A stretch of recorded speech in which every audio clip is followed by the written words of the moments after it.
اجرای زنده مدیریت بحرانه. اولین بار بود که من یهو دیدم نمیتونم بخونم و اون موقع فهمیدم چقدر هویتی که برای خودم ساختم تو این خوندنه بود. به کورنر محمد و آریان شریعت خوش اومدید. محمد و آریان رو امروز به استودیو بردم به خاطر اینکه با هم یک پروژه موسیقیایی مشترک دارن به اسم جت پک. استاد بندهای دیسبند شده هم در این مملکت. دعوتشون کردم تا با هم بشینیم ببینیم به عنوان دوتا برادر فرایند خلاقی که دارن تجربه میکنن به چه صورته. واریانس خلاقیتمون خیلی زیاده. از اونجایی که هر کدومشون تجربیات فردی هم دارن، آیا این تجربیات فردی با این تجربه دو نفره اشتراکاتی داره؟ دو تا دایره شما تصور بکن، پروژه ما دقیقاً تو اون نقطه اشتراک است. بازم اون نه خلاقیتی که ما رو هم وصل میکنه هست، شاید طولش بیشتر شده هنوز وصله. ولی کوزی کورنرشون به چه صورته؟ میتونه حالا موقع ساز زدن باشه، میتونه تو ماشین با گوشی باشه، میتونه سر کار باشه. اون آدمه رو ببینم، اون ماشینه رو ببینم، این درخته رو ببینم. آیا بچه‌ها و آدم‌هایی که توی یک خونه با یک پدر و مادر با یک طبقه اجتماعی و تجربیات مشترک شکل میگیرن، مدل فکر کردنشون به ایده ها، مواجهشون با پروژه خلاقه یکسان میشه؟ دو سر قطریم. دیدمون نسبت به خلق اثر خیلی با هم متفاوته. در مورد این که مکمل این تجربیات مشترک چی بوده هم صحبت کردیم. یک نیازی داشتم که من پروژه خودم هم داشته باشم. در مورد این صحبت کردیم که چه عواملی روی قوی‌تر شدن رابطه‌شون توی فرایند خلاقه اثرگذار بوده. حتما یه چیزی داره، بذار یه بازاندیشی روش بکنم، یه فکری روش بکنم، شاید بتونه یه چیزی رو در من تغییر بده. اگر فکر میکنید این موضوعات برای شما هم جذابه، با من، محمد و آریان شریعت همراه باشید. اگه برنامه نویسی رو ازم بگیری نمیمیرم، ولی موزیک رو ازم بگیری میمیرم. یه جورای نقاشی فدای موسیقی شد.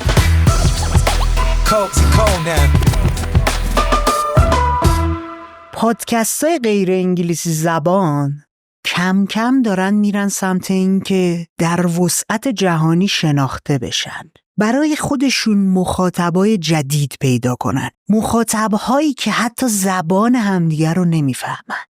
دنیای آینده دنیاییه که دیگه ما به عنوان زبان مرزی نداریم، مرزهای زبانی از بین رفته.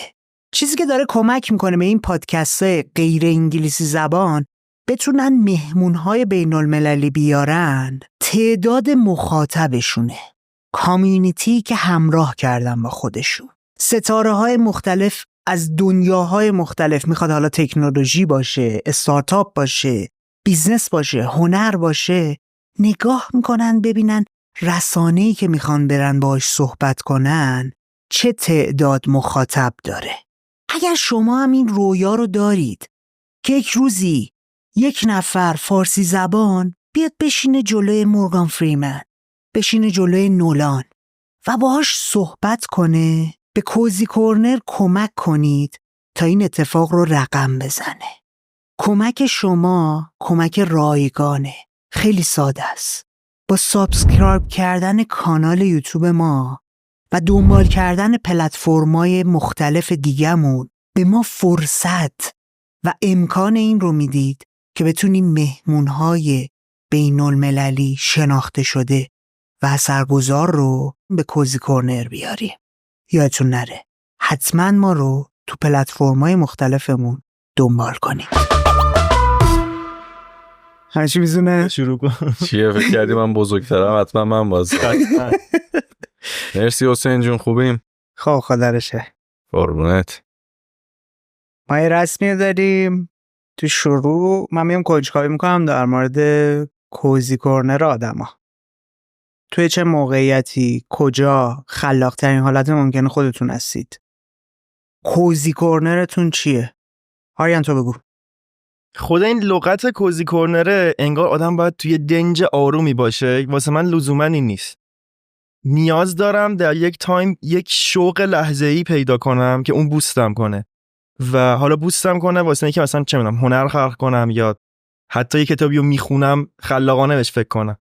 کار خودم کار نرم افزاره و کار خلاقانه‌ایه، ولی یا من توش خیلی خلاق نیستم یا اون خلاقیت جنس خلاقیتی که من دوست دارم نیست. معمولا زمانایی که کار زیاد میکنم یهو احساس نیاز پیدا میکنم که من دوست دارم خیلی ساده یهو یه لوپیو بندازم گوش کنم، مثلا یه چیزی بزنم و معمولا از این جنس شروع میشه اون خلاقیته، اگه اسمشو خلاقیت بذاریم.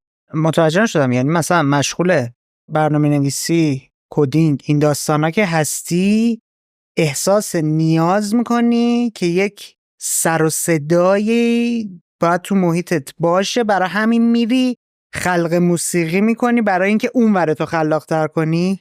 نه، برای اینکه اون احساس خلاقیت هم ارضا کنم. آها یه بالانسی نگه داری. بالانس هم دقیقا نمیتونم بهش بگم انگار نیاز به یک شوق خیلی امپیتیری دارم در اون لحظه که اونو فقط میتونم یه دوزه با اون با اون موزیکه، مثلا همون که یه فکری کنم که این لوپه، مثلا یه چیزی بزنم اینو چی کارش میتونم بکنم، اون شوق رو به دست میارم. این کارهای سولوت میشه، کارهایی که توی بندتون دارید با هم انجام میدید چه مدلیه؟ اونجا هم همین مدلی؟ کارهای بند نه، خیلی لحظه‌ای تره. حالا بازم بستگی به اون پروژه داره. مثلا اگه پروژه لایوی باشه که با یه سری از دوستامون جمع شیم یه سازی بزنیم، اون آدما و اونجا و اون موزیک میشه کوزی کورنره که همیشه هم توش خلاق نیستم، یعنی همیشه هم کوزی کورنرم نیست لزوما. شاید یک روز در یک شرایطی همون آدما همونجا برای من کوزی کورنر باشه، نیاز به تحلیل دارم که چرا هست چرا نیست، که بازم فکر میکنم اون هم نیاز من به همون شوق است.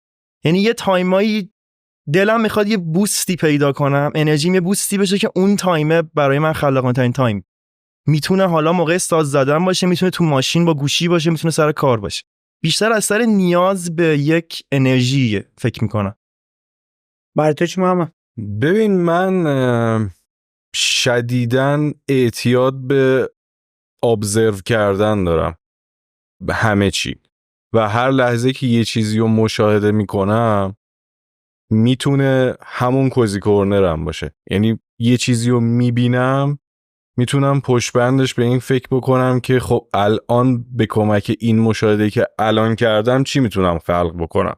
یه کنشی به وجود بیاد که واکنش تو نسبت به مشاهده‌گریه که داشتی خلق یه چیزی باشه. ببین بذار اینجوری بهت بگم، کلاً جمع کردن دیتا، مخصوصاً دیتاهای ویژوال، برای من خیلی اهمیت داره.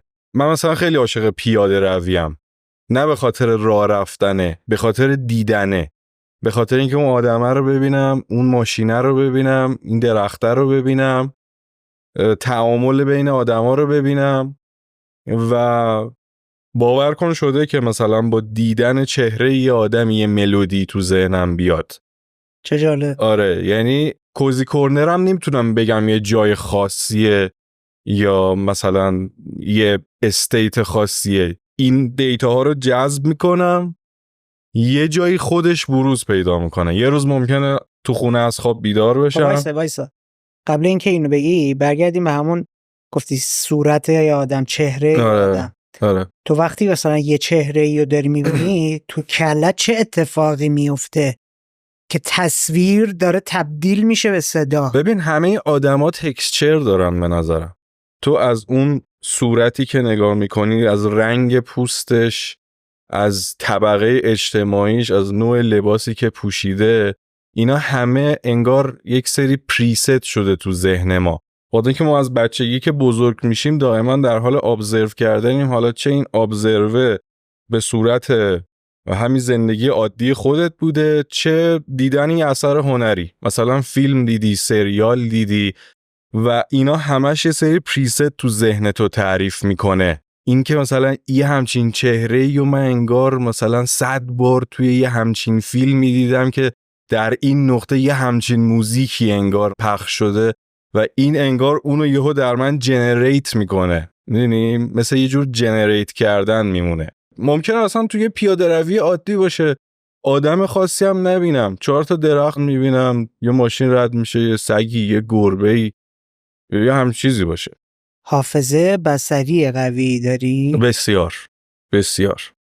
آره، حافظه بصریم خیلی قویه و خیلی از اوقات جالبه. مثلا یه چیزایی برای مامانم تعریف میکنم، میگه بچه مثلا تو اون موقع 2 سالت بوده چجوری یادت میاد؟ ولی دقیق میگم، مثلا فلان رفیقت بود اینجوری بود، این شکلی بود، اینجوری صحبت میکرد.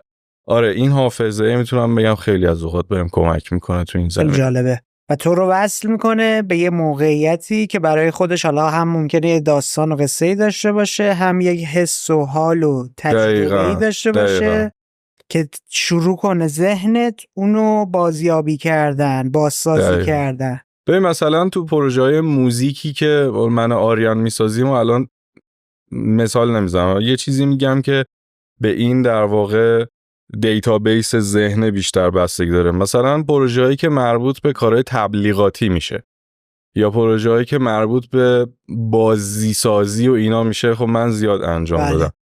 اینا خیلی طیف گسترده‌ای دارن. یه پروژه تبلیغاتی به ما میخوره یک محصولی رو قراره مثلا برای یک قومیت خاصی تبلیغ بکنیم، باید به یه لهجه خاصی باشه و این مشاهده اونجاست که یهو به من کمک کنه. اما خانواده‌مون آذری بودن، من موزیک آذری زیاد شنیدم، بعد اینا رو میدونم فعلا درجا جنریت میکنم و سرعتم میبره بالا. بچه‌ها که مثلا کریتیو دایرکتوران به من میگن ما یه پروژه اینجوری داریم، تو موزیکشو برامون ردیف کن. یهو مثلا بهش فکر میکنم میشم پای سیستم، در عرض یه ساعت مثلا یه تمی براشون میفرستن، میگن حاجی زدی تو خالا، آره این از اون دیتابیس میاد، از اون چیزی که جمع کردم. موزیک جنوبیه، موزیک آذریه، موزیک شمالیه، اگه غربیه فرم جزی داره یا فرم راک داره، بلدتور 80s 90s، خیلی مدرنه و اینا چیزی نیست که بگم فقط این دیتا از طریق گوش دادن جذب میشه، از طریق دیدن هم هست. یعنی مثلا من وقتی میگم که آقا این تم این فضای این موزیک باید فاز 80s مثلا داشته باشه، اون رنگ بنفش و مثلا آبی و اون استایل VHS و اینا همه در جا برای تولید کردن اون موزیک کار میفته، فقط یه چیز صوتی نیست. جالبه. برای تو چه اتفاقی میفته تو سر داریان؟ یه چیزی که داشتم بهش فکر میکردم اینه که این کوزی کورنره واسه من نگاه کش میاد، یعنی تابع زمانه. حالا منظورم چیه؟ من ممکن از سر حوصله سررفتگی یا هر چیزی بیام یه چیزی بزنم، حالم نکنم باش بذارم کنار، 3 هفته بعد همونو پلی میکنم و اون موقع یه ایده‌ای میگیرم، انگار مثلا یه اثر پروانه‌ای طوری داره که این کوزی کورنره کش اومده. یعنی یک تایم استمپ دقیق نیست بگم اون موقع من خلاقانه داشتم فکر میکردم. ممکنه از اون چیزی که قبلا ریکورد کردم مثلا 10 تا لاین بوده، 3 تا لاین لوپش که مثلا یا آکوردایی بوده رو وردارم بنظرم توی پروژه دیگه، یهو اون آهنگ میرسه به آهنگی که میره بیرون، ولی اولش اون تم اولیه بود که من تو حوصله سررفتگی با یه سری المانای دیگه زدم. یعنی واسه من از این جنسه که من خیلی برمیگردم به یک سری چیزا و این هی برگشته هی انگار تکامل پیدا میکنه. اینجا هم نیست که بگم هی خلاقانه تر میشه، نه، ممکنه یه قله‌ای داشته باشه یا افتی داشته باشه، ولی یه چیز پروانه‌ای طور میبینمش. هی داره شکل عوض میکنه، هی داره ممکن پخته تر بشه، کامل تر بشه، مفصل تر بشه. ببین این گفتگوی تو با من و آریان یه اتفاق جالبی که توشه میدونی چیه؟ من و آریان برادریم، خب درسته، ولی دیدمون نسبت به خلق اثر خیلی با هم متفاوته، خیلی. ببین آریان آرتو به صورت کلاژ میبینه، خب که یه حالتیه که من اونجوری نمیبینم. تو چه جوری میبینی؟ ببین من اینجوری میبینم که یه سری مثلا متریال دارم، فکر کن متریال دیگه خودت معماری خوندی میدونی دیگه، متریال ساختمون بهم دادن و میسازم میرم بالا. آریان ولی اینجوری میبینه که خب بیایم یه کانکس و با یه مثلا ساختمون آجوری و با یه چی و اینا رو با هم سرهم بکنیم، اینو بکنیم یه مجموعه و باحالم میشه. یعنی داری میگی که تو خیلی منظم، یعنی با ذهن دقیق، آره من از آریان منظم ریاضی بهش نگاه میکنی، خلق کردن رو مهندسی شده بهش نگاه میکنی و مدل فکر کردنت از اون جنسه. آره ولی آریان ماجراجویانه ماجراجویانه تره، ولی جالبش اینجاست که آریان واقعا توی ریاضی از من قوی تره. یعنی آریان ریاضیاتش از من همیشه آخه نه بهتر لزومی بوده. نداره مدل کار کردن ولی ذهن من اونطوریه. موزیک و آریان خیلی جالب کلاژ میبینتش و یه وقتای خود من مثلا نسبت به این قضیه سورپرایز میشم که میبینم آره جالبه و مثلا انگار من شاید مثلا فکر نمیکردم که این جنس صدا در کنار این جنس صدا کامبینیشنشون بتونه خوب بشه، ولی این کلاژه انگار جواب داده، انگار مثلا یه استایل متفاوتی داره صدا میده. میدونی داریم دیگه، خب ما آرت کلاژ تو تصویر هم داریم، همه جا داریم و خیلی آرتیستای جالبی هم توی این زمینه داریم. میخوام بگم که این که ما برادریم و شاید سورس منبع الهاممون هم توی خانواده به هم نزدیک بوده و مشترک بوده، ولی 2 مسیر متفاوت رو رفته واسه خلق کردن. یکم هم تابع من موزیکو، حالا هنر و خلاقیت بیشتر من اینو توی موسیقی واسه خودم میبینم، مثلا این مستقیم میگم موسیقی خیلی سال نیست شروع کردم. یکی این که محمد خیلی از بچگی شروع کرده، این به فاندامنتال دیدن قضیه کمک میکنه. چون من یه ویدیو دیدم محمد منتشر کرد، مثلا فکر کنم 11-12 سال بود پشت همینو میگم من کیبورد نشسته بودی، ولی تو مثلا قدت نمیرسید. من فقط مشاهده میکردم اون موقع، سازی نمیزدم. بابا دستو داشتی درست کرده بودش، داشتیش اینطوری کنار تو کلاویار. آریان خیلی آخه برخوردش با موسیقی خیلی متفاوت بود از من. حالا من نمیدونم اینجا فاز بیوگرافی نداره من بخوام اینو تعریف بکنم. قصه اگه داشته باشی بگو خب ببینیم. آره ببین مثلا همون مهد کودک و اینایی که میرفتیم، من از این بچه‌ها بودم که تمام شعرها رو حفظ بودم، سعی می‌کردم ملودی‌ها رو درست بخونم، اینا برام دغدغه و دوست داشتم. آریان از اینا بود که اصلا یه دونه شعر هم حفظ نبود، یعنی دوربین فیلم برداری که میرفت روی الکی لب میزد که مثلا یه جوری دوربینه بره، بلکه دوربینه رفت. بعد یادم مثلا مامان بابا همیشه میگفتن که هر چقدر محمد علاقه به این چیزا داره، آریان اصلا انگار هیچ علاقه به موسیقی و این حرفا نداره. بعد خب منم از موقعی که آریان یادش میاد ساز میزدم. 6 سال ما اختلاف سنی داریم، منم همون 6 سالگی شروع کردم موزیک یاد گرفتن. یعنی فکر نمی‌کنم تو آریان یادش نمیاد روزی رو که تو خونه ما ساز نبوده یا صدای ساز نمی اومده. و این همه سال میگذره تا مثلا 16-17 سالگی یه گیتار من داشتم که البته نمیگم چه اتفاقی براش افتاد. گیتاره رو یه روز برداشت آورد گفت محمد یه 2 آکورد به من یاد بده من با این بزنم. خودش آورد. گفتم بیا این آکورد و مثلا این آکورد راحته اینجوری دستت جابجا می‌کنی. و فرداش اومدم دیدم که 10 آکورد دیگه هم در آورده، یه دونه ترک رو داره میزنه. گوشش پرورش پیدا کرده. من این روایت رو از پیووی خودم بگم. یه آهنگی بود که من خیلی دوست داشتم اینو بزنم و بخونم. بعد گفتم خب نزدیکترین راه چیه؟ بگو آهنگ چی بود اصلا؟ آهنگ ملت از گروه نوکلیر مایند. اصلا من عاشق این آهنگ بودم، هنوزم واقعا هست. گفتم من اینو دوست دارم بزنم و بخونم، چون یه آرپژ گیتار خیلی خوشگلی داشت که اصلا من عاشق اون آرپژ بودم. گفتم نزدیکترین راه اینه که من محمد بگم چیزایی بهم یاد بدم برام یاد بگیرم. و محمد شروع کرد مثلا نوتا رو بهم یاد دادن و اینا. دیدم نه این به من حال نمیده. رفتم سرچ کردم مثلا این آهنگا آکورداش، دیدم مثلا زده AM، نمیدونستم لامینور چیه، لامینور چیه. بعد سرچ کردم AM چیه، اینجوری باید بگیری و همینجوری حفظ کردم و اون ترکه رو بالاخره تونستم بزنم هر جوری که بود. آره آفرین. قضیه برای که چند سال پیشه؟ 8 سال پیش فکر کنم.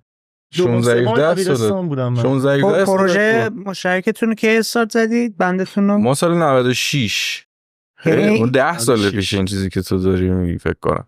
بیشتر از این حرف هست. آره. 10 سال 12 ساله. آره فکر کنم مثلا این همه سال 16 سال تقریبا میگذره که دائم موسیقی تو خونه ما جریان داره از طریق من. یهو بعد 16 سال این شکلی در آریان بروز پیدا میکنه، در صورتی که برای من یه سیر ممتدی داشته. یعنی هر روز بوده با وجود تمام سختگیری‌هایی که میشده، بچه بیشین درس تو بخوندنم فلان، دکتر مهندس بشو، که البته درسم هم خوب بود خدایی، ولی هر روز این قضیه بود. ولی آریان یهو در سن 16 سالگی مثلا رخ داد. من بهتون گفتم پاشید بیایید کوزی کورنر با هم بشینیم گپ بزنیم، چون یه چیزی تو ذهنمه، یه کنجکاوی و یه ماجراجویی که نمیدونم جوابش چیه. ببینید شما هر کدومتون تک نفره برای خودتون یک مسیر خلاقه و حرفه‌ای رو دارید پیش میرید. از اون طرف به صورت مشترکم توی گروهتون دارید با هم کار میکنید. اولین کارتون 96 منتشر شده، حالا نمیدونم چند سال قبلش هم استارت خورده بوده و اینا. حالا ما میگیم 8-9 ساله دارید این اتفاق رو تجربه میکنید. دوست دارم بدونم اصلا این خلاقیت خونی که ممکنه بین شما شکل گرفته باشه به خاطر اینکه از بچگی زیر سقف بودید، برادرید، ارتباط خونی دارید، تفاوتی آیا داره با جنس خلاقیتی که بیرون دارید؟ یعنی با آدمای دیگه؟ آره یا حتی تکی خودتون. تکی خودم. برای همین بیایم اصلا بپریم تو قصه، ببینیم شماها وقتی میخواید بشینید با هم کار کنید یا تکی کار کنید یا با یه نفر دیگه کار کنید، اینا چه جنساییه، چه تفاوتایی داره. میسپارم به خودتون که از کجا شروع کنید. من تلاش میکنم تا بتونم جواب سوالامو پیدا کنم. یه چیزی که من راجعه میتونم بگم و اون خلاقیت خونیه رو یک کم انگار مستحکم تر میکنه، یعنی که من هیچ وقت فکر نکردم یه آهنگی بسازم که به پروژم با محمد بخوره. یعنی نگران این نبودم که الان این اثری که حالا اسمشو بذاریم خلاقانه چیزی هست که در اون کاتگوری فکری محمد بگنجه یا نه. و همین که فکر میکنم هیچ وقت این دغدغه نبوده، یعنی یه کانکشنی که نمیدونم اسمشو خوندی بذارم. وایسا، اولین جایی که اسمشو میتونی بذاری جایی که خلاقیت مشترک با محمد بوده کجا بوده؟ یعنی اولین پروژه مشترکتون چی بوده؟ چون همون پروژه جت پک اولین پروژه بود که ما با هم همکاری کردیم، ولی به واسطه این زیست مشترکی که داشتیم و خلق و خوی هم دیگر رو میشناختیم. منظور آریان اینه که هیچ وقت نگران این نبودم که یک اثری رو میسازم آیا این باب دل محمد هست یا نه، چون میدونستم من خوشم میاد، به درصد خیلی زیادی خوشم میاد. این شاید یکم اون خلاقیت خونیه هست از دید من. حالا میدونی من تو ذهنم چی بود؟ من تو ذهنم این بودش که یه سری بازیگوشیایی داشته اتفاق میافتاده که از یک جایی به بعد مثلا تو یا خودت تو آریان بهش پیشنهاد دادی، گفتی من پاشم بیام تو جت پک، یا تو گفتی تو هم بیا مثلا با انا و عرفان و نه اینجوری نبود. داستانش اینجوری بود که من خب واقعا استاد بندهای دیسبند شدم در این مملکت. البته جت پک دیسبند نشده. بله. دیگه خسته شده بودم و دوست داشتم مثلا یه سبک موزیکی کار بکنم که خودم خیلی دوست دارم و اینا. من اول با مجید صحبت کردم گفتم بیایم یه گروه 2 نفره درست بکنیم، چه میدونم موزیکامون اینسترومنتال باشه یا وکالامون وکودری باشه و این حرفا. کارا رو شروع کردیم ساختن. بعد انگلیسی دیگه اون موقع این ذهنیت نه فارسی هم بود. آره فارسی هم بود. اتفاقا اولش فارسی بود و قصدمون این بود که فارسی باشه. اومدیم شروع کردیم کار کردن، اون چیزی که میخواستیم در نیومد. بعد آریان اون موقع سنش 18 سالش بود. مجید گفت آجی داداشت خوب میخونه تو اینستاگرام و اینا میبینم، به نظرم صدای خوبی داره، میخوای بگیم بیاد یه تستی بکنه؟ من گفتم آره بذار به آریان بگم، نمیدونم دوست داره یا نه. آریان معمولا موزیکایی که الان تو این سن گوش میده مثلا خیلی فنه، مثلا رادیو هد و مثلا اینجور ماجراها بود، نمیدونم فازشو داره یا نه. به آریان گفتم و آره میا. بعد یه روز پا شد رفتیم خونه مجید، اونجا میکروفون و سیستم و همه چی داشت، تست گرفتیم خوند، دیدیم باحال شد. بعد نشد بذار ببینیم بره تو میکس ببینیم چی در میاد. رفتم کارو میکس کردم، میکس و مستر شد، دیدیم نه خوبه، ایول شد ترک شب جت پک. آره. ترک جت پک. آره خیلی هم فقط هم فکر کنم توی ساوند کلود هست، هیچ جا دیگه نیست. آره خیلی هم اون زمان یادم شنیده شد، یعنی میگشت. آره یادمه که بچه‌ها سیامک و اینا هم یه نقدی راجبش آره نوشته بودن. میگم یادم یه بیشتر چیزی پوزیتیو بود چیزی آره. که نوشته بودن. آره بعد اونو خوند و دیدیم که یه ذره کار کنیم، یکی دو تا ترک دادیم. آریان اینجوری شد که نه من فارسی سختمه، من نمیتونم تو فارسی اونجوری که دلم میخواد خودمو نشون بدم. من گفتم خب تو انگلیسی لیریکس خوب میتونی بنویسی، چون من توی تولید موسیقی همه کار میتونم بکنم، تعارف نداری، ولی تو بخش لیریکس واقعا تعطیلم. تمام تلاشمو کردم لیریکس خوب بنویسم، نشده، ولی آریان خوب مینویسه. بهش گفتم که آقا یه همچین تمی من دارم، تم شد Forbidden Love. آره گفتم من یه همچین تمی دارم این شکلیه، تو اینو گوش بده. حتی یه تیکه ملودی کورسش هم خودم گفته بودم، ولی ملودی های ورسشو نه. گفتم این ملودی کورسش هم اینجوری به ذهنم میاد و موضوعش هم میخوام یه همچین چیزی باشه، تو ببین میتونی بگی. توی تاکسی میدون صنعت به رسالت نوشتم شده. آره حالا اینوشو من نمیدونستم کجا نوشته، شعره رو آورد باحاله بذار ضبط کنیم که دیگه این پروژه تبدیل شد به پروژه یه مدت انگلیسی شد، به خاطر این بود که آریان توی راحت‌تر مینوشتش. آره راحت‌تر بود، ما هم نمیخواستیم اذیت کنیم. ببین یه چیزی بود که میخواستیم خوش بگذره، تو میخواستیم حال کنیم با موزیکا، نمیخواستیم بگیم نه این باید فارسی باشه چون حتما باید مخاطبمون فارسی باشه یا این حرفا. با خودمون فکر میکردیم که اشکال نداره بذار یه چیزی بسازیم که حال میکنیم و در میومد یه سری کار. حالا تو خودت هم شنیده بودی کارا رو. من و آریان کلا تو مسائل مختلف چالش با هم زیاد داشتیم، یعنی خیلی از اوقات شده که هم نظر با هم نباشیم، بحث بکنیم، مجادله بکنیم، هیچ وقت دعوا و درگیری دلخوری نشده، ولی بحث مجادله‌ای با هم زیاد داریم، چون ممکن راجع به مسئله سیاسی یا اجتماعی یا هنری یا ورزشی اینا باشه. ولی توی بخش موزیک ساختن مثلا توی بند هیچ وقت ما با هم مجادله‌ای نداشتیم.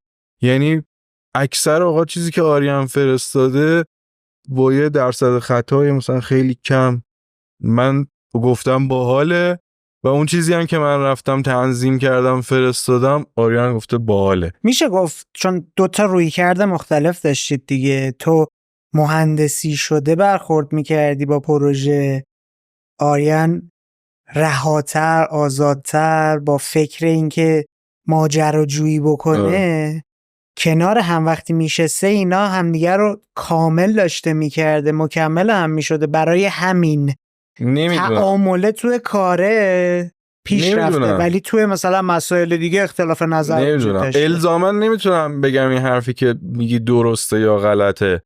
به هر حال من چیزی که حس میکنم ما در این نقطه سلیقه هامون به هم نزدیک بوده. اون ممکنه رها کار بکنه، منم مهندسی شده کار بکنم، ولی سلیقه‌مون به هم نزدیک نباشه و این اختلاف وجود بیاد.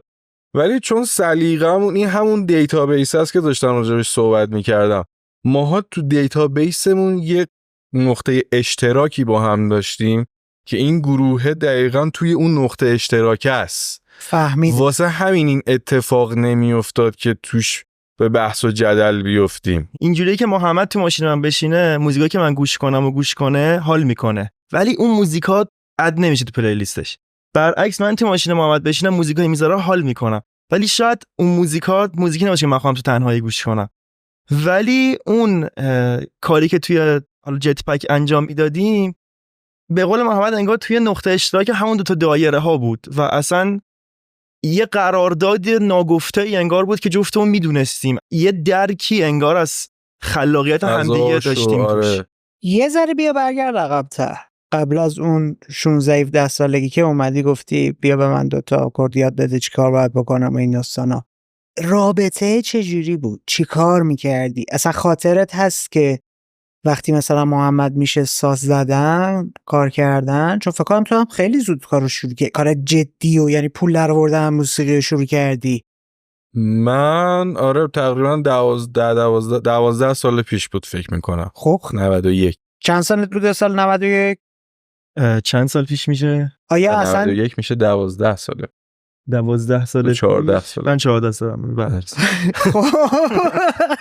حالا عدد مهمی نکتم یه چیز دیگه است. میخوام ببینم خواستم که بهت بگم ببین ما کلکل مجادله با هم زیاد داریم این ولی الان محمد شکلی. یه آهنگ واسه من بذاره من عشق. ببخشید. نه بابا راحت بشید. نه نکته من میدونی چیه، میخوام ببینم خب تو اون فضا و شرایط وقتی آدم خودش میبینه که آها اینم میشه، یه ایده‌ای هم تو ذهنش شکل میگیره، آیا تأثیر داشته که بخوای خودت رو نزدیکتر کنی تا قبل اون جنس رابطه دو نفره چجوری بوده؟ حالا ما وقتی داریم بحث خلاقیت میکنیم الان چون شما یه پروژه مشترک با هم دارید داریم در مورد موسیقی صحبت میکنیم، ولی خلاقیت از بازی‌های دو نفره‌ای که داشتید انجام میدادید تا شیطنت‌ها تا اینکه نقشه بریزیم مثلا چون آیان من امشب میخوام بپیچم با دوستان برم بیرون یه جوری هندلش کنم مثلا مامان بابا نفهمن هست تا هزار و یک کار دیگه. میخوام ببینم قبل اون که با هم بیاید برید سمت اینکه جت پک رو راه بندازید و روش کار کنید فضای چجوری بوده؟ چیزی که گفتی خیلی جالبه چون من تا حالا بهش فکر نکرده بودم، ولی میبینم که ما مثلا توی اون بازیای بچگونمون و اینام خلاق بودیم، یعنی یه چیزایی بود که خیلی مختص خودمون بود و واقعا به عنوان مثلا 2 تا بچه 10 ساله 4 ساله 12 ساله 8 ساله خیلی چیزای خلاقانه ای بود. چیکار می‌کردی مثلا؟ دقیق یادم نمیاد، مثلا باید خیلی وارد جزئیات بشم. عبارت‌های خلاقانه استفاده می‌کردیم، حرفا مثلا طنزه به نسبت بچه‌ها خلاقانه. آریان خیلی بچه خلاقیت طنازی بود، مثلا نزدیک. واقعا طنز بالایی داشت نسبت به سنش، خیلی کرمای عجیب غریب به من میریخت. من با اینکه بزرگتر بودم من بودم که مورد تعرض قرار گرفتم از جانب این. آره اصلا رابطه جالبی واقعا با هم داشتیم. مثلا خب یه تایمی و پلی استیشن خب با هم زیاد بازی میکردیم تا یه تایمی من یادمه خب همش میبردمش، ولی از یه جایی به بعد دیگه این منو برد و دیگه این ادامه پیدا کرد و دیگه هم قرار نیست بکنم من ببرم، فکر نمی‌کنم این اتفاق بیفته. و خب اون تایم پلی استیشن بازی کردن 2 تا برادر که 2-3 ساعت در روز میشه اگر بیشتر نشه که آخرش هم احتمالاً منجر به دعوا شده دعوا مامانم میشد و دعواهای ایشون. خیلی تایم مهمیه برای تعامل کردن. 2 تا بچه که نشستن و دنبال یه راهکاری هن برای شکست دادن اون یکی، میدونی؟ یا مثلا یه بازی دیگه ای که 2 نفره قرار نیست حریف باشیم، قرار به هم دیگه کمک بکنیم که مثلا این مرحله ها رو با هم دیگه رد کنیم. و اینم هست که من مجبورم به عنوان کسی از محمد 6 سال کوچیک‌تره خلاقیتمو بوست کنم، به محمد نزدیک کنم که بتونم این تاسکا رو انجام بدم. شاید باز اون خلاقیت خونیه مثلا بتونه از این هم نشأت بگیره. آره دیگه این مثلا خب خیلی نکته مهمیه، این باید خودش رو میرسون به پای یه نفری که از خودش 6 سال بزرگتره و من نباید اون احساس کم بوده رو میکردم که با یه بچه کوچولو طرفم. مگر ول میگه میراد با دوستات مثلا. آره و واقعا هم اینجوری نبود. ببین آریان والا میگم پررو نشی خیلی از جاها جلوتر از من بوده توی سری مسائل نسبت به سنش. مثلا وقتی که مدرسه میرفت راهنمایی یا دبیرستان بود، سریالا یا فیلمایی که تماشا میکرد از فیلمایی که مثلا من اون موقع تماشا میکردم شاید کیفیت هنری بیشتری داشت. مثلا من یادم اون موقع آلفرد هیچکاک نگاه میکرد، نمیدونم سیتیزن کین و اینا نگاه میکرد توی مثلا سن 15 سالگی. من اصلا فاز اینجور چیزها رو مثلا اون موقع نداشتم. یا مثلا سریال سوپرانوز رو من یادمه آریان مدرسه میرفت، دبیرستانی بود میدید. الان یه آدم 30-40 ساله هم بهش بگی اصرار کنی خواهش تمنا کنی یا یک اثر خیلی مهمیه لطفاً بشین تماشا کن. و خب اینم خیلی مهمه. شاید همین نکته‌ای که میگه مجبور بود خودشو برسونه به سطح یه آدمی که 6 سال از خودش بزرگتره در ادامه باعث شد که همین روند رو ادامه بده. خب الان من یه سوال جدیدی ایجاد شد.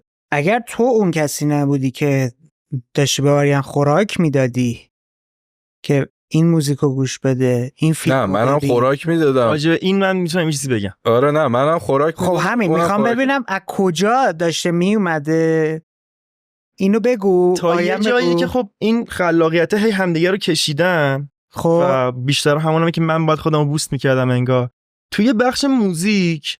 تا یه سنی واسه من این بود که این فکت محمد ساز میزنه، این برام اینجوری نبود که من باید تو این هم خلاق باشم. اونجا این برام یک احساسی نبود که من باید تو این هم خلاق باشم و ساز بزنم.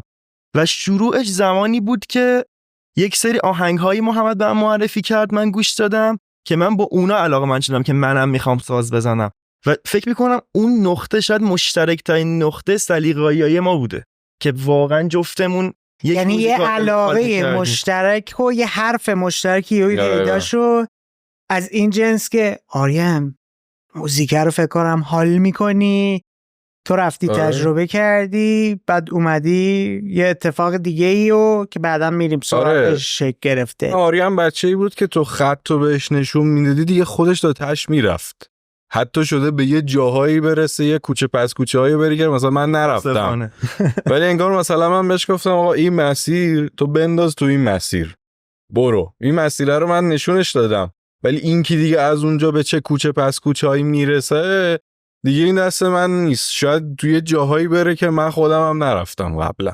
یعنی خب سورسه بالاخره باز به یه نقطه برمیگرده. باز اون خلقت خونی میتونه بستگی این باشه که توی خانواده یک چیزی وجود داشته باشه که ما جفتش از اون داریم بهره میبریم، ولی من اینجوری نمیبینم. خب نه منم اینجوری نمیبینم. محمد میبینم چون داره میگه که آقا جفتتون نوجوان بودید، حالا با یه اختلاف سنی جزئی 6 سال چیزی نیست دیده من. خب ولی با همون تو فیلم و سریال خاص خودت رو داشتی میدیدی، تو هم برای خودت یه مسیر متفاوتی رو داشتی پیش میرفتی. یعنی لزومی نداره چون توی یه خونه داشتید زندگی میکردید برادر بودید فیلم ها و تجربیات و همه چیتون یکی میبوده. نداشت. من یه زمانی مثلا دریم تیاتر و اینا گوش میدادم، آریان اصلا اون فاز اونا رو نداشت، آریان اون ورداشت مثلا رادیو هد و آرکایو و اینا من گوش میداد. یعنی کاملا یه سری مسیرهای مجزایی رو تجربه کردیم، اینجوری نیستش که دقیقاً هم دو تا دایره شما تصور بکن، پروژه ما دقیقاً تو اون نقطه اشتراک است. واسه منم الان واقعا جالب شده، هی همزمان تو این گپا گفته دارم سعی میکنم پیداش کنم این چیه واقعا، این خلاقیته که این نقطه اشتراک چیه، ولی حس میکنم آمیخته با یک اعتمادیه، یه اعتماد خلاقانه ها. منظورم نه اینکه مثلا به شناخت اعتماد. چون یه اشاره‌ای هم کردی گفتی ما سلیقه‌های موسیقیامون هم حتی متفاوته، چیزی که تو ماشینت مثلا پلی میکنی تو پلی لیست محمد نمیره و بالعکس، ولی یک جایی انگار میدونی این کار رو که بکنم پیشنهاد بدم همخانه تو هم همینطور گفتی منم میخوام یه سری چیزا رو بیام اتود بذارم تست کنم، چه میدونم خروجی ها رو پلی میکنم، میدونم این اون چیزیه که آریان مثلا خوشش میاد. دقیقا. و این اعتماده دقیقا چیز مهمیه، یعنی تو این به این قضیه اعتماد داری که اگر من اینو ببرم اون نمیگه این چه مزخرفیه، میفهمتش. حداقل اینی که اگرم دوستش نداشته باشه به خودش اجازه بازاندیشی میده که این که آریان آورده این محمد آورده حتما یه چیزی داره، بذار یه بازاندیشی روش بکنم، یه فکری روش بکنم، شاید بتونه یه چیزی رو در من تغییر بده. الان اینو گفتی من یه سوالی برام پیش اومد، آریان باید جواب بده. آیا شده بخوای یه سری کارا رو بکنی، یک ماجراجویی و ایده پردازیایی داشته باشی ولی جلوی خودت رو گرفته باشی، ببری به محمد نشون بدی، بگی که آها این به درد مثلا جت پک نمیخوره، اینو مثلا تنهایی میبرم جلو، اینو با فلانی میبرم جلو. از یک تایم این اتفاق افتاد و اینو من کامل از این نمیبینم که این به درد این پروژه نمیخوره. یک نیازی داشتم که من پروژه خودم هم داشته باشه، یعنی تماما نمیتونم بگم این به درد اون پروژه نمیخورد، ولی بازم اون نخ خلاقیتی که ما رو هم وصل میکنه هست. شاید طولش بیشتر شده، هنوز وصله، ولی طول اون نخه شاید نزدیک پروژه سری منظورم ها. میدونی منظورم چیه؟ چیزی بوده که تو جت پک نیاد. قطعا محمدم گوش داده بهش گفتم مثلا اینو میخوام بیارم تو پروژه آریان. آها ولی حتی میری نظر بگیری. آره. میدونی چی بود داشتی تعریف میکردی؟ این تصویر تو ذهن من اومد. خب وقتی این شناخته اتفاق افتاده، اعتمادش شکل گرفته و میبینه که طرف مقابلش مثلا پذیراست، پذیرشش بالاه و حتی میاد راحت بدون نگرانی و فکر اظهار نظر میکنه. حالا وقتی شرایط اینطوری فراهمه، من تا چه حد توی کارهای دیگه و بیرونی و خارجیم هم دوست دارم این آدم رو دخیل کنم، دوست دارم نظرش رو بدونم. این چیز واجبیه، چون هم من هم محمد حس می‌کنم جفتمون اون واریانس خلاقیتمون خیلی زیاده. یعنی من ممکنه الان یک موزیک کاملا فولک جنوبی بسازم، ممکنه یه چیز جزهاپ کاملا مثلا جاز الان آمریکا بسازم و میدونم اون پروژه‌ای که من و محمد قراره با هم داشته باشیم در یک جای این میگنجه که ما اسمش گذاشتیم جت پک. قرار نیست بقیه دایره بیاد، قرار نیست بقیه اون دایره بیاد، ولی بقیه اون دایره که برای محمد رو من میفهممش کامل. ولی تو فرایند خلاق تکیتون باز با هم میاد مشورت کنی. آره ببین من معمولا یه روز در هفته میرم خونه پدر مادرم. آریانم با پدر مادرم زندگی میکنه دیگه. و یکی از کارهایی که ما همیشه با هم انجام میدیم اینه که آریان من صدا میکنه یه دقیقه تو اتاق اتودای جدیدشو برام میذاره. همیشه هر هفته این اتفاق میفته. نظر راجع به این چیه؟ اینو گوش بده، اینو گوش بده. مثلا 2-3 تا حتی میکس نشده و چیز نشده، چون کارهای آریانو من خودم میکس و مستر میکنم. اینم اتفاقا اینم نکته، حالا کاری به شانس آوردنش ندارم، ولی وقتی همون اتوده رو برای من میذاره من اونو اون شکلی نمیشنومش، من اون شکلی فاینال میشنوی قرار در بیادشو میشنوم و میگم مثلا خوبه، با اگه اینجاشو مثلا یه ذره اینجوری تر کنیم به نظر من بهتر میشه.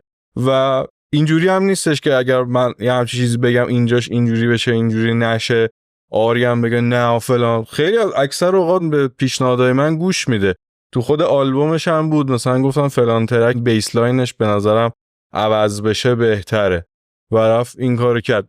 کلا آدمی هست که ممکنه در اون لحظه این کارو نکنه، در اون لحظه اون کارو نمیکنه، شاید یه ذره اینجوری بشه که فلان ولی یه ذره که بگذره یه بازبینی روش میکنه، یه بازبینی روش میکنه. دفعه بعد که میام میبینم عوضش کرده، بهترش کرده، عوض کردم. حالا اینو آره. چه اتفاقی میفته که یه جایی حرفشو گوش نمی‌کنی؟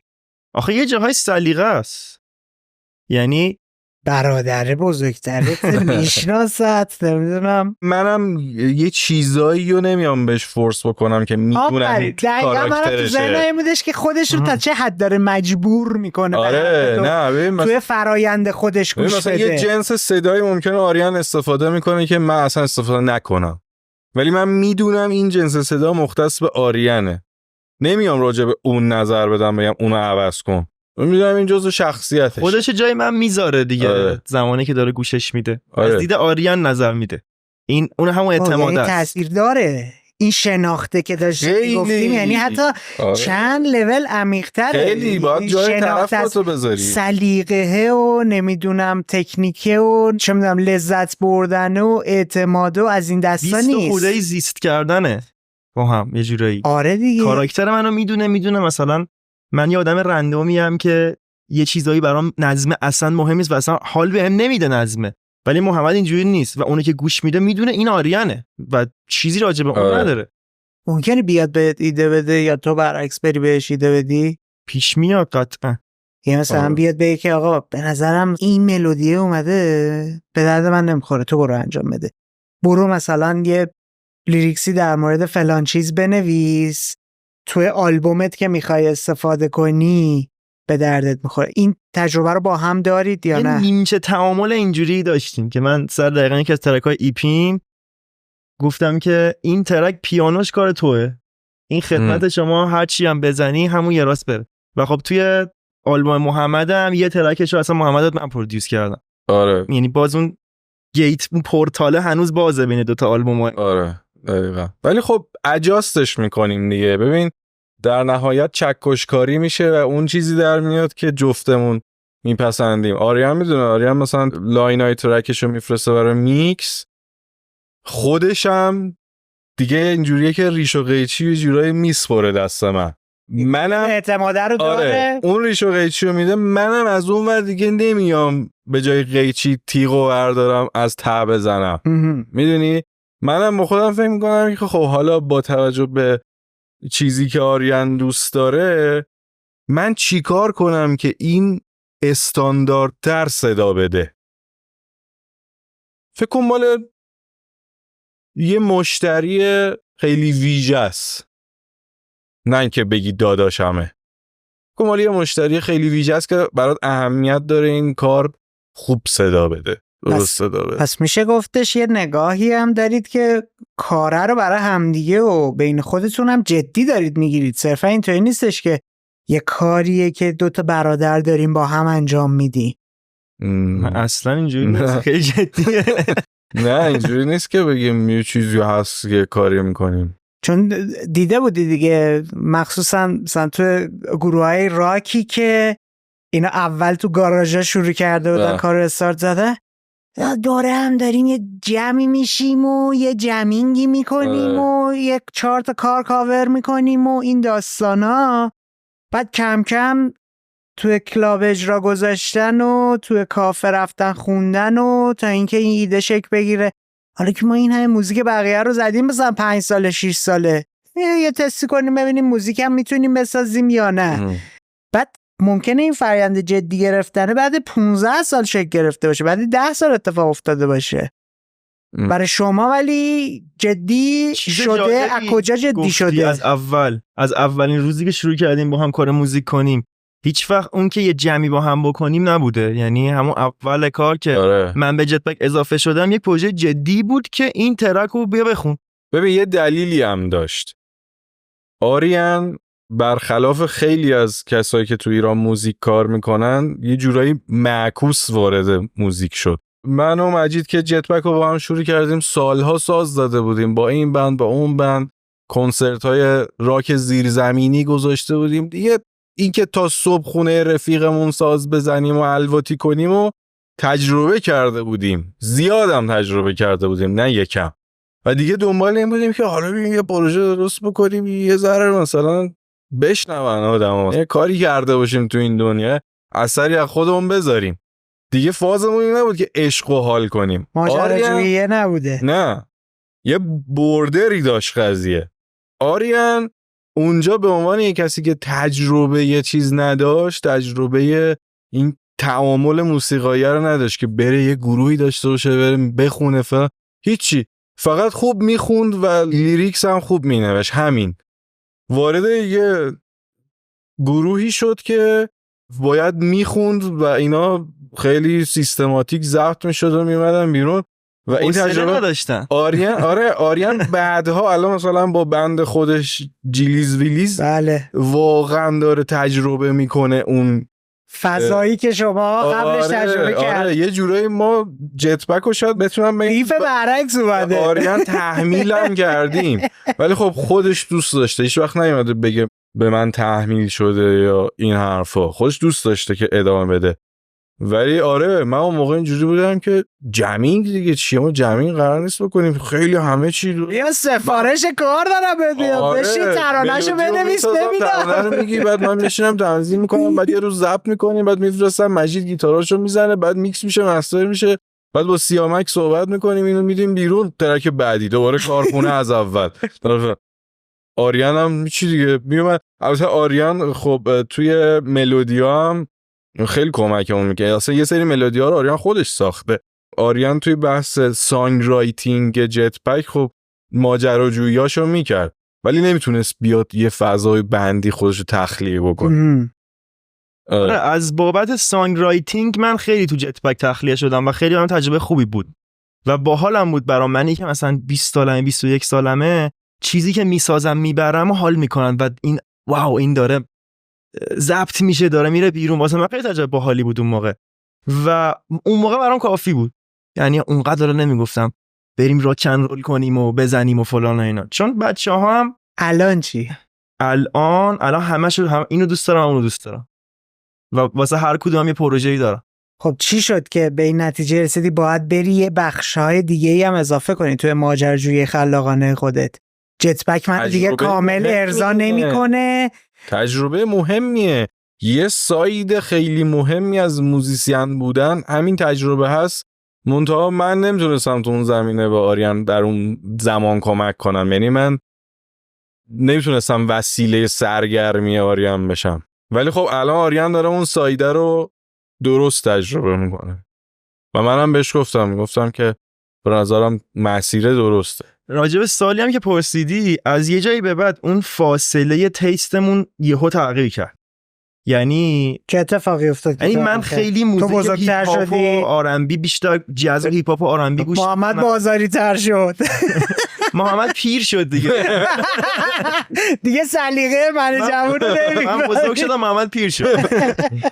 و اینکه خب آدم چیزی که میسازه تاثیر چیزی که گوش میده، چیزی که زیست میکنه. درسته. و ایجای بعد اون خیلی دیگه توی اون دایره‌ای که میگفتیم مشترکه، کارهایی که من بیشتر میکردم نمیافتاد و من اونجا دیدم که من این نیاز دارم که اصلا یه چیزایی برای جتپک بیاد بیرون، چون این برای جتپک نیست ولی من خیلی باهاش حال میکنم. من اینو میخوام بسازم. همون که منم یه عالم پروژه دارم که خارج از جتپکه. خیلی پروژه های کار کردم خب که خارج از جتپک. آره. توی تاریخچه خیلی گروه‌های موسیقی خیلی گروهایی داریم که خود آرتیست‌ها جدا کار میکنن. 100%. اصلا آرتیست‌ها میکس میشن، از بندهای مختلف با هم یه بند میزنن. اونم باز بالاخره یه احساس نیازی هست دیگه که مثلا چرا تامیوک آلبوم آخرشو با رادیوهد نداد بیرون، چون سانگ رایتینگ همونه، مود برده همونه، ولی خب یه چیزی اینجا بوده دیگه، یه احساس نیازی بوده، یه بیرون اومدن از اون فضای MP3 خلاقیتی بوده، یکم باید بشکافیش شاید بعضی وقتا. الان خب توی جلیز ویلیز 5 نفر بودید دیگه، درست میگم؟ بله. 5 تا آدم متفاوت. حالا درسته مثلا ژانر و این داستانا هم فرق داره ولی به اونش کار ندارم.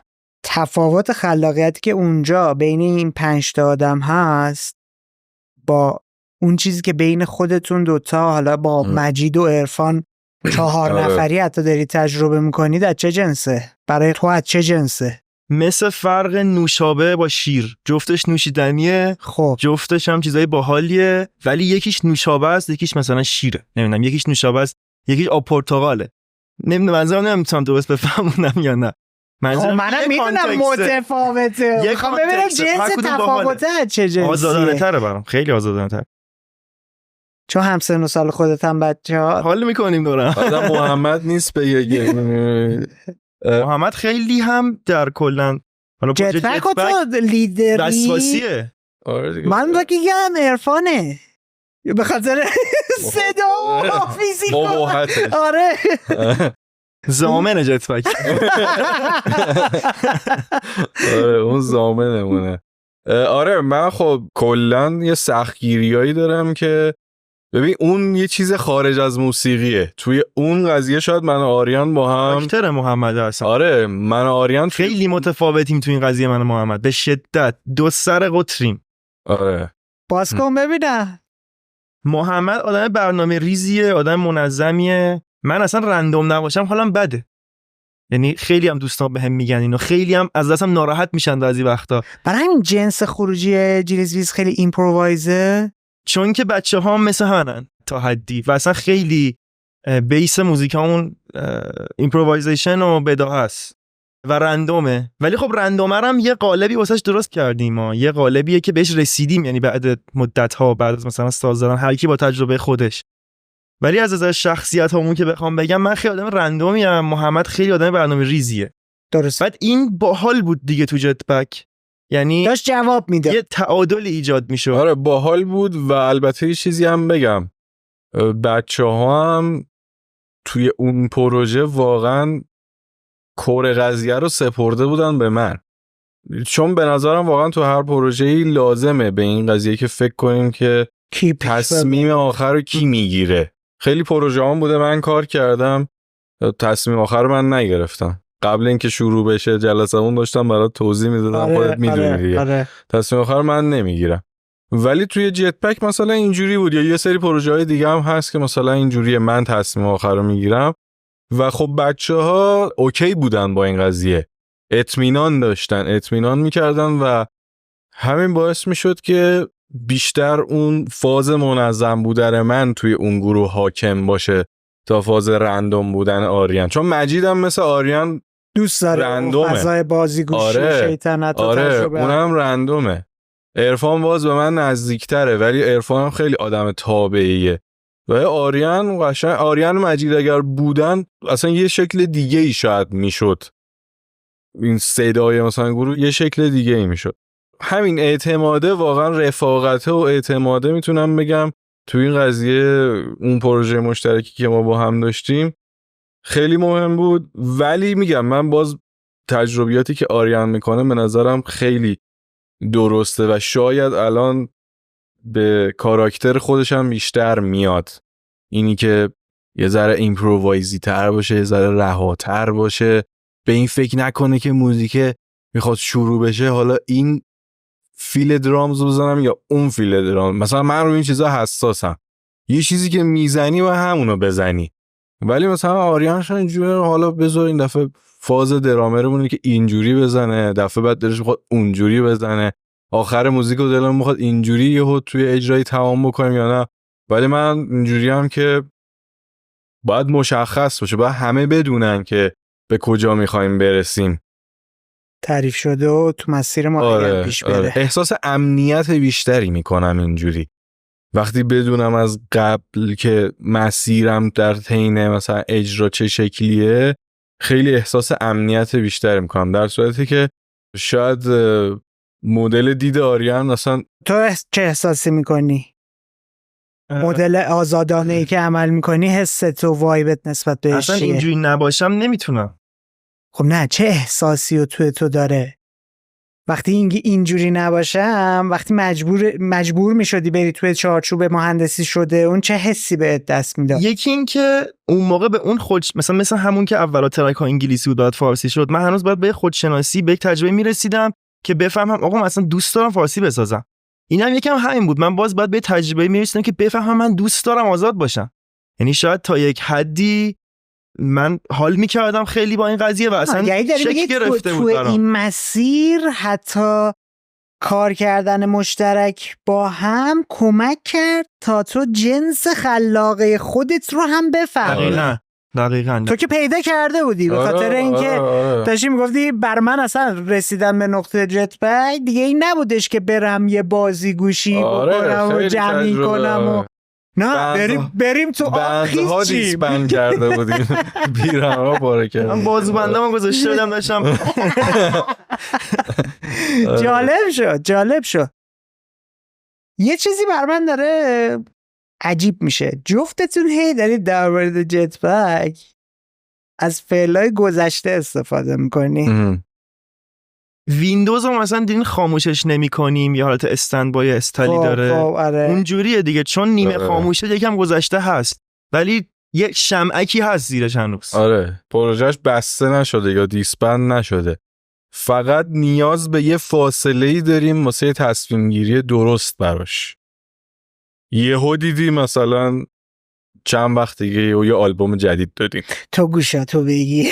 شوخی دارم میکنم. آره نه واقعا. میدونی من تو ذهنم چه سوالی پیش اومد، چون داره میگه مسیر فراینده سرشار از شناخته، تو ذهنم این سوال پیش اومد که آیا ممکنه مثلا محمد آگاهانه آریانا داره جوری لید میکنه تو برو مثلا جلیزیزو رو بنداز، چون این دیالوگه بینتون بوده دیگه، هر هفته داره یه چیزی برای تو پلی میکنه، اتودای کارایی که داره میکنه، تو ذهنت این باشه که بره ماجراجوییاشو بکنه که یک چیز جدیدی حالا برداره بیاره تو اون سهم مشترکه. هست واقعا. من اصلا دوست دارم آریان اون تجربیاتی که من داشتم و بتونه درک بکنه این قضیه رو. مثل بازیکن قرضی.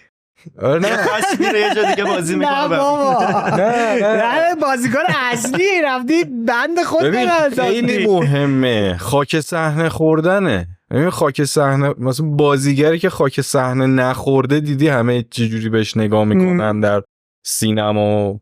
حالا تئاتر که خود خاک صحنه است، ولی تو سینما اون کسی که یهو اومده داداشش مثلا کارگردان بوده گفته بابا داداش چه پشمان جمشیدی آره بنده خدا بازیگر قابل خوبی هم هست آره. ولی چون یه بک‌گراند فوتبالی داره بنده خدا رو هنوز که هنوز جدیش نمیگیرن آره. یه سری اون که واقعا بازیگر خوبی هم هست. مسئله همین خاک صحنه خوردن است. باید این خاک صحنه رو تجربه بکنه. خب ولی روی کردش هم قطعا تغییر میکنه. یعنی مثلا یه سال دیگه اگه ما قرار باشه برگردیم یه بازبینی رو جت پک بکنیم، دیدگاه آریان هم نسبت به ادامه کار قطعا متفاوته. اگه این پروژه جدید بیاره چی؟ یعنی به جای جت پک مثلا بگه بچه من یه ایده ای دارم که پک بزنیم. ممکنه حتی مثلا یه اتفاق اینطوری باشه. آخه با همون آدمو اگه بیاره که نمیشه. همون میشه دیگه. نه دیگه جیلیز ویلیزو با سر جت پک یه سوپرمن بشه. 13 نفر اونجرز میخواد درست کنه. یادتون میاد دی 12 یه گروه هیپ هاپی بودش اوایل 2000 12 تا رپر بودن مثل کره اونا بنده 6 بوی بنده. ببین آخه یه خلاقیت استودیویی داریم، یه خلاقیت تو اجرای زنده داریم. اون اصلا دستت درد نکنه. دو تا مقوله کاملا متفاوته. اجرای زنده مدیریت بحرانه. تو باید بلد باشی بحرانو یه وقتایی مدیریت کنی. آقا صدا تو گوشم خوب نیست، مانیتوره خوب نیست، فلانی مثلا از بچه‌ها از ضرب افتاده، چجوری من اینو بتونم منیج بکنم؟ همونجا یه مسیر جدیدی از خلاقیت برای تو باز میشه. تو استودیو همه چیزی قابلیت آندو کردن داره. اشتباه شد 10,000 بار دیگه ضبط میکنی. ولی رو استیج تو یه جا مثلا اشتباه فاحش بکنی، پس فردا فیلمشو ببینی تا آخر عمرت به خودت بد و بیرا میگی. خب تو تجربه استیج تک نفره است. آره بچه‌ها ولی نمیری رو صحنه. نه تجربه استیج خب با آدمای مختلف زیاد داشتم. خب نه میدونم تو داری میری تجربه میکنی. خب میدونم بچهای دیگه هم داشتن، یعنی مجید که زیاد با هم تجربه نکردن است.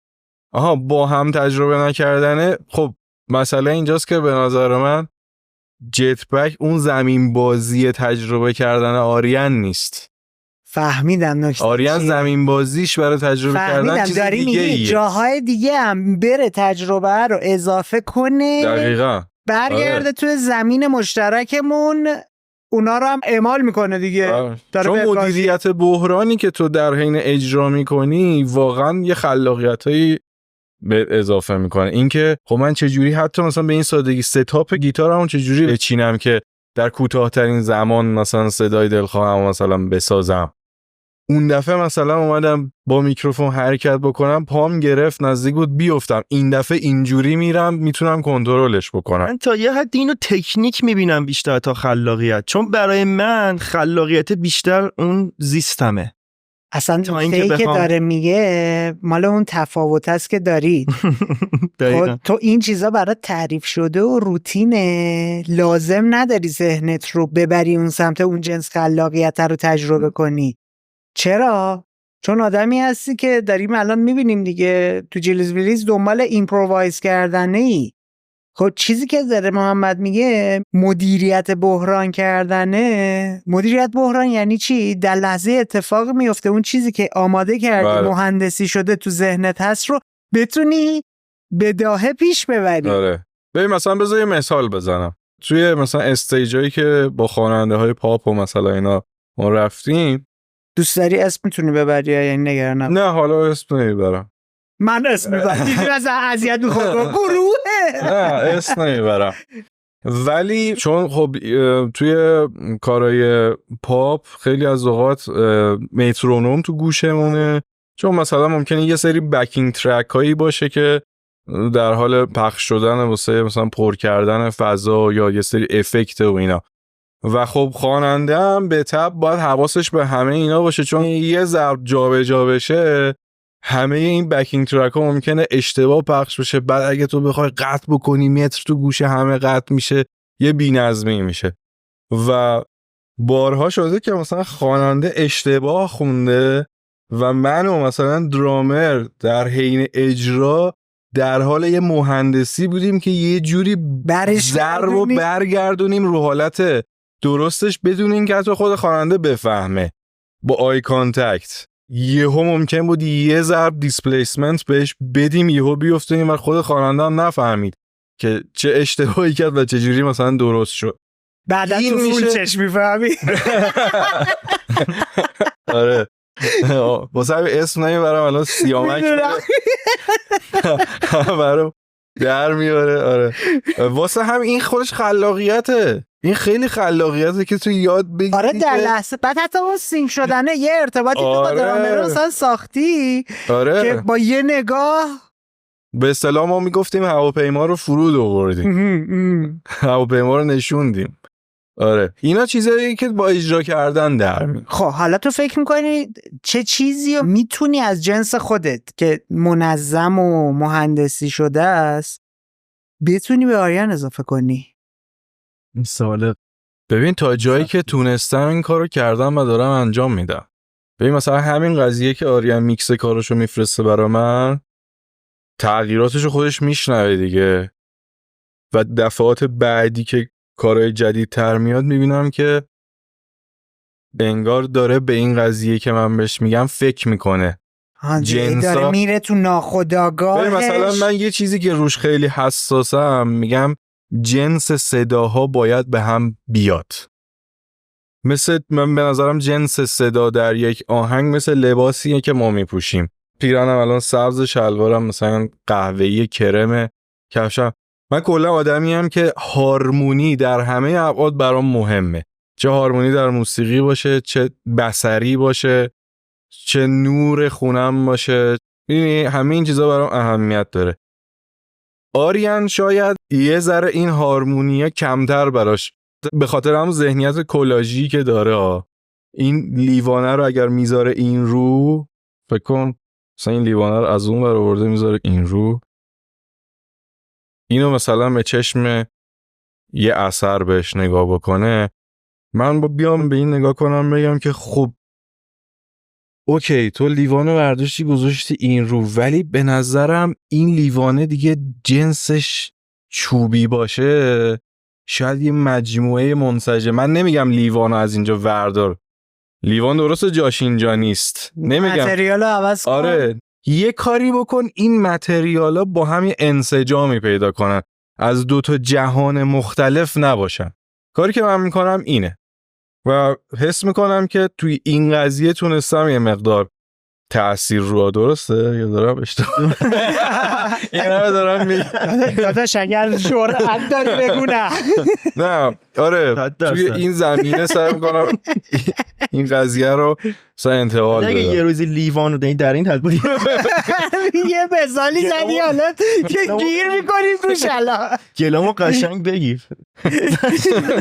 نه واقعا ممکنه این لیوان اگه بذاریم این وسط و اینا از نظر جنس با هم هارمونی داشته باشن، از نظر خیلی ها به عنوان آرت پذیرفته باشه. شاید شما نپسندینش، ولی شاید توی گالری مثلا تو پاریس بری ببینی هر چیزی هست. $1,000,000 بفروشیمش. بریم سمت جنبندی. ارجوش کما بگی.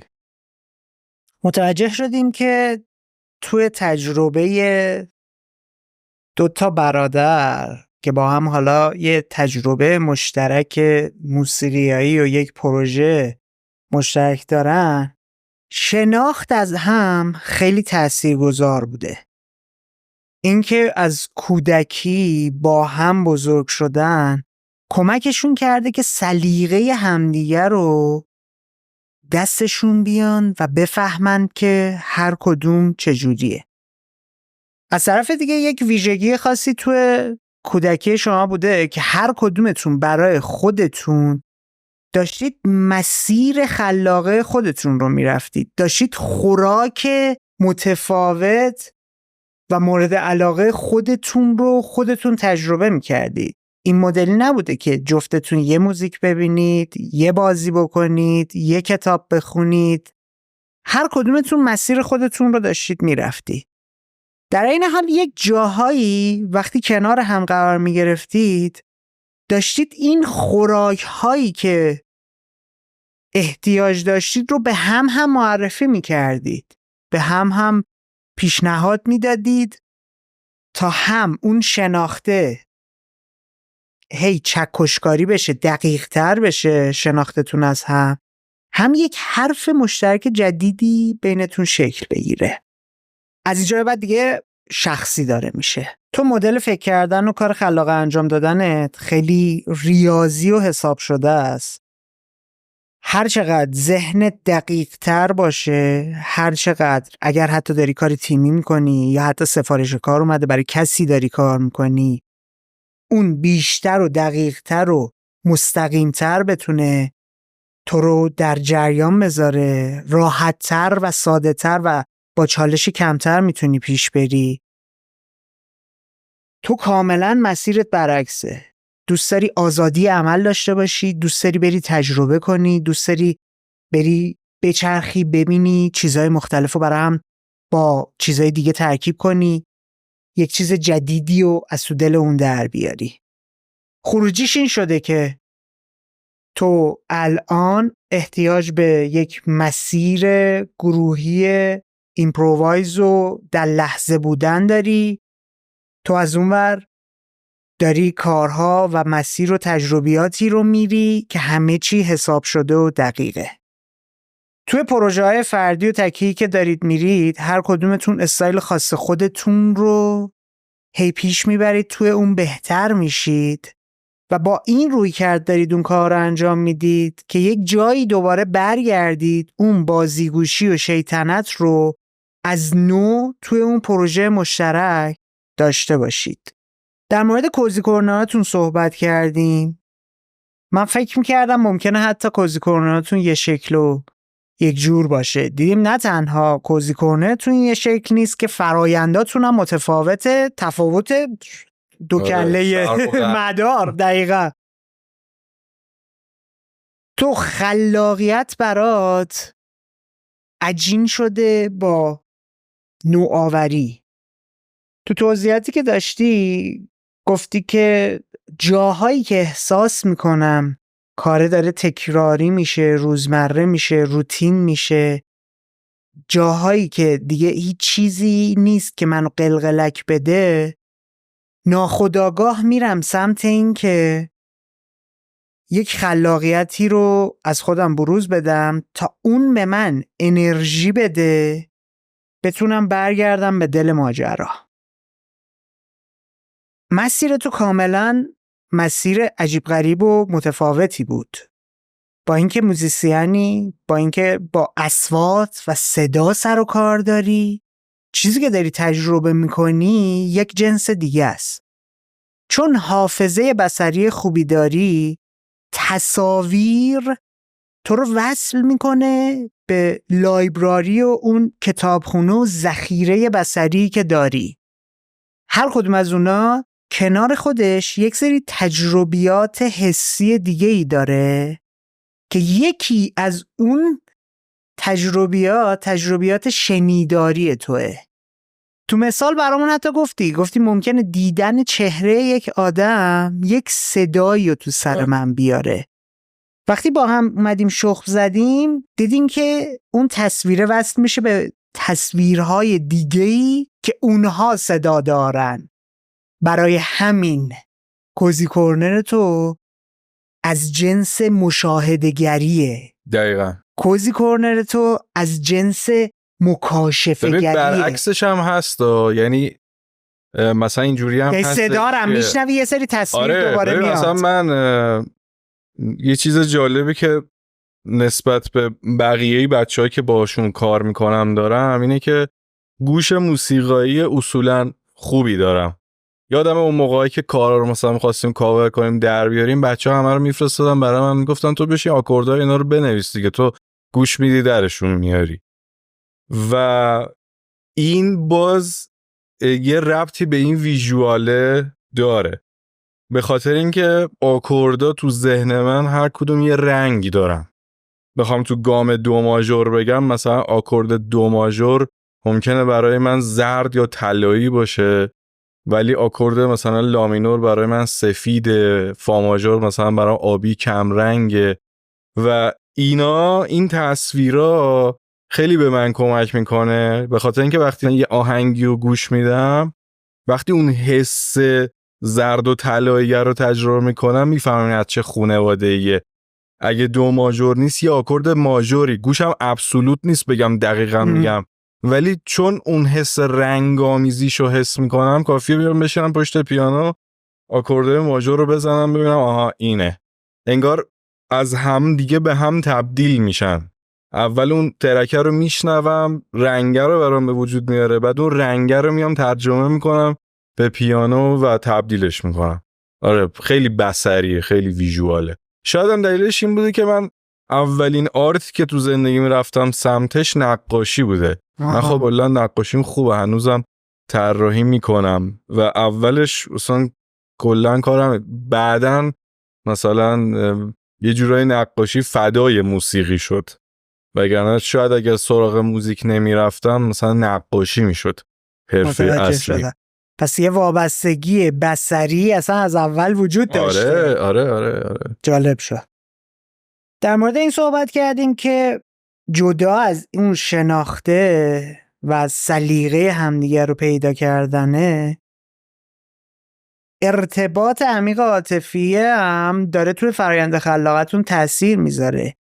اینکه به همدیگه اعتماد دارید، اینکه انقدر شناخت دارید، سلیقه هم رو میشناسید که حتی ایده ها رو به همدیگه قرض میدید، ایده پردازی برای هم میکنید، توی کارهای غیر مشترکتون هم کمک همدیگه میکنید تا رشد اتفاق بیفته. حتی میفهمیم کی از اون یکی ایده گرفته. من اینجوری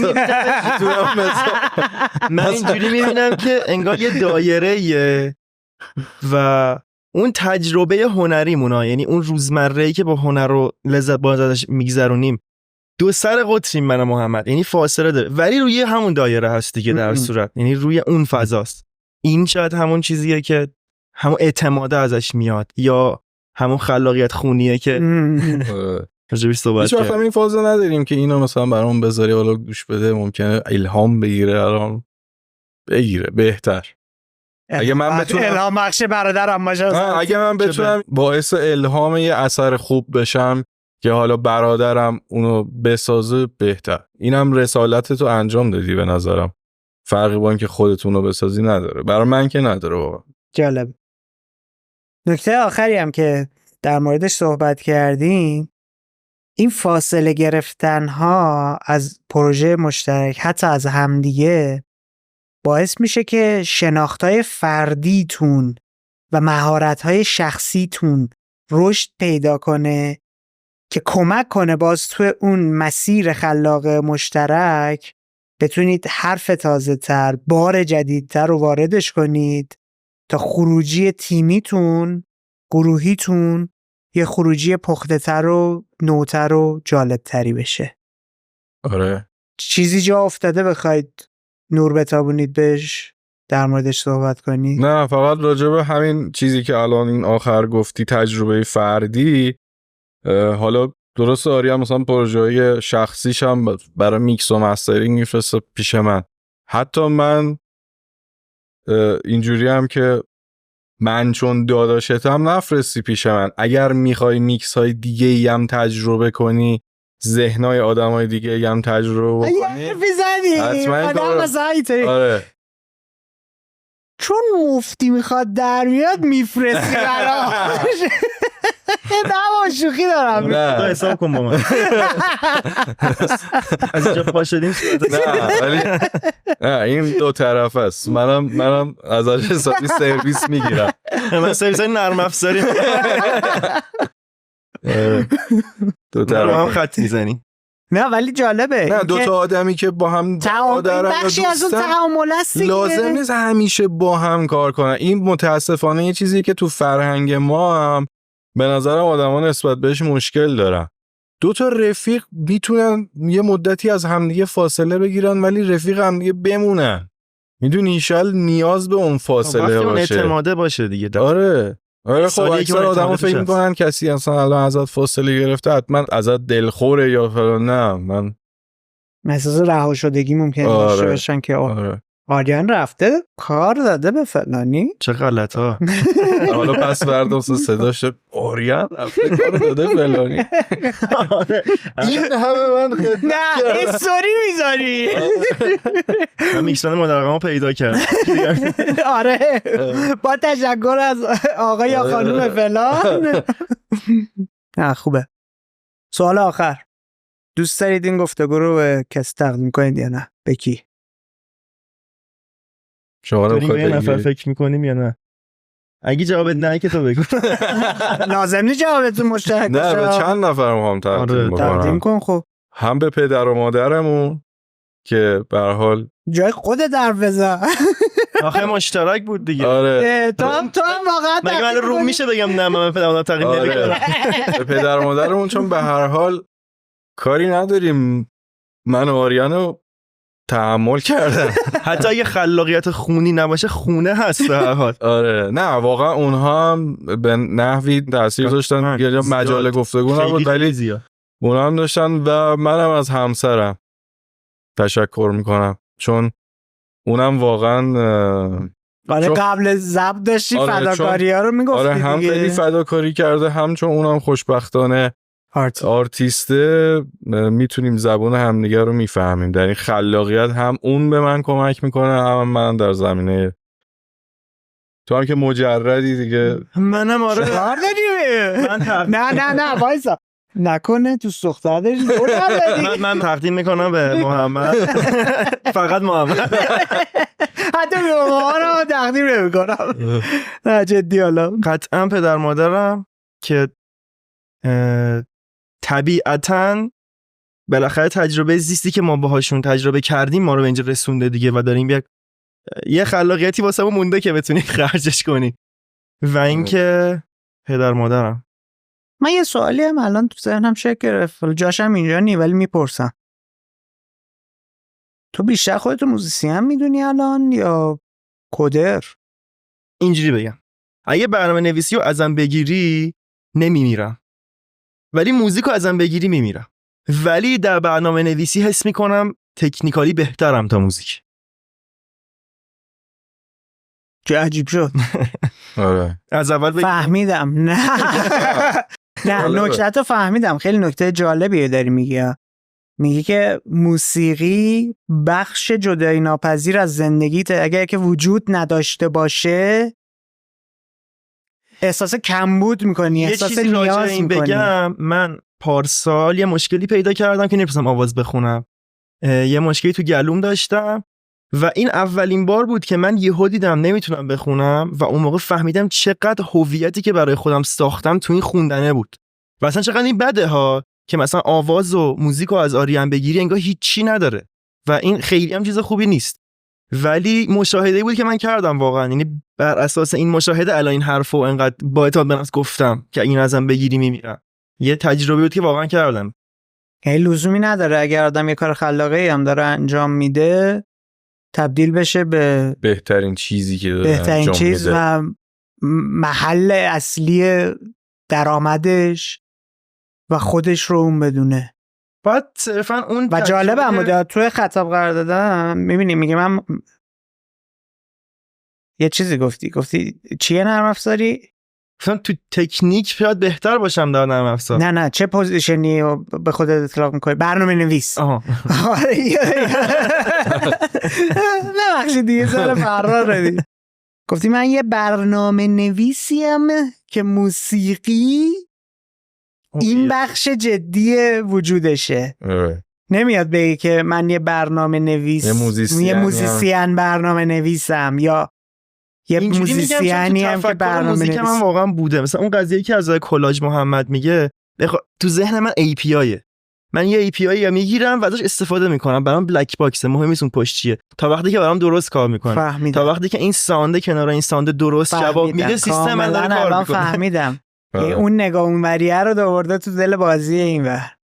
در صورتی که من اون داخل اون پنل برام مهمه، اون متریال اون تو چیه.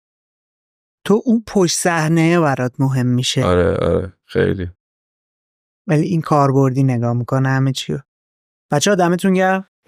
خیلی چسبید. مرسی که به کوزی کورنر اومدید. دمت گرم. ممنونم. خسته نباشید. شاکریم. مرسی. خسته نباشید. همونطور که میبینید این یه کار تیمی و کلی آدم براش زحمت کشیدن. بیایم با هم یه ذره شیطونی کنیم. رویا پردازی کنیم. تا به این فکر کردید آیا امکان این وجود داره که یه ایرانی بشینه جلوی ایلان ماسک و به زبان فارسی باش مصاحبه کنه و اون انگلیسی جوابش رو بده؟ این اتفاق داره تو دنیای امروز میفته. نمونهش پادکست AB Talks که پادکست عربیه. میزبان این طرف میشینه، عربی سوالاتش رو میپرسه، مهمانش به زبانهای مختلف، انگلیسی میخواد باشه، پرتغالی میخواد باشه، فرانسوی میخواد باشه، جوابش رو میده. شدنیه، کاملا شدنیه. فرصتی که اینها دارن به واسطه کامیونیتی که ساختن براشون ایجاد و فراهم شده. اگر شما هم این رویا پردازی که ما داریم که کوزی کورنر رو تبدیل کنیم به برنامه بین‌المللی و از مهمونهای شناخته شده بین‌المللی توش دعوت کنیم، اگر دوست دارید این فرصت برای ما فراهم بشه، چنل‌های مختلف ما رو دنبال کنید. مراقب خودتون باشید. به زودی میبینمتون.